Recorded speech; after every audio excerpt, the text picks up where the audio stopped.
If you look at the classic yogic system, it is essentially created for the male body. They did not consider the female body because females never came for sadhana in those times.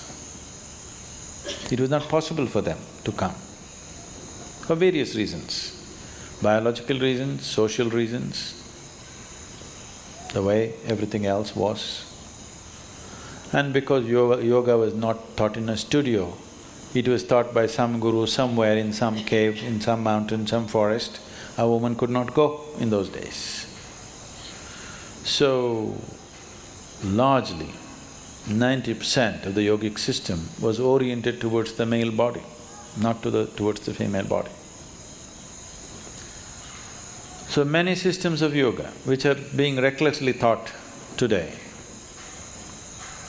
could damage a woman's body if not properly handled. One of the things that you are learning is Mayurasana. They told you not to do Mayurasana? Yeah. Because that's not suitable.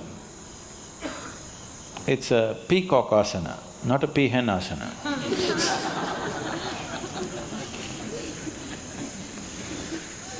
So, like this there are many aspects, some of them are very physical aspects, some of them are more subtle, but they are there. There are certain things a woman should not do at all.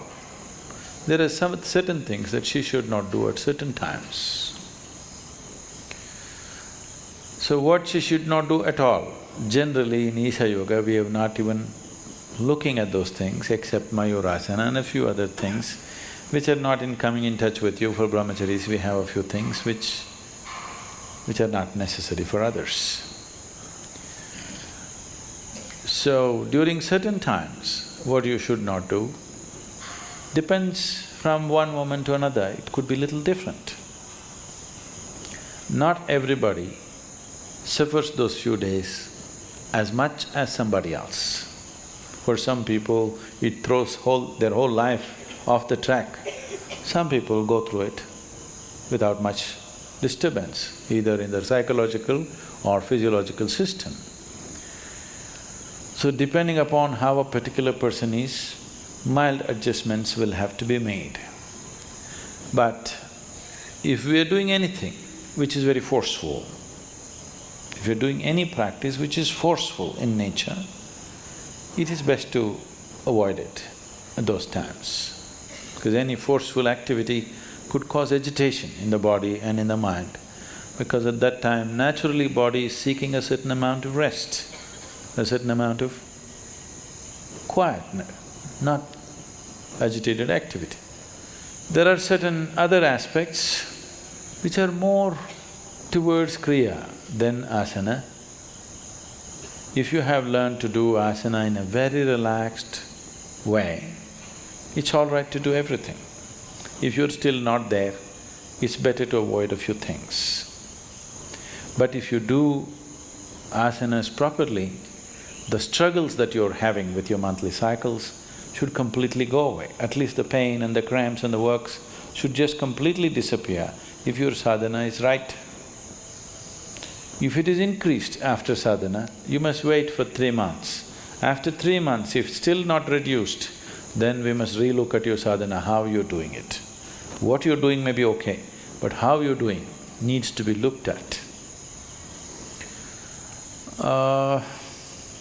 With kriyas, there are more restrictions.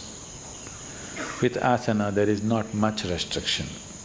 There may be some practices which are physical postures and also kriyas.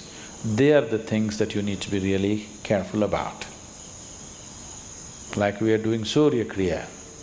Surya Kriya needs to be looked at carefully because if too much sun burns within you, then it's very good on one level.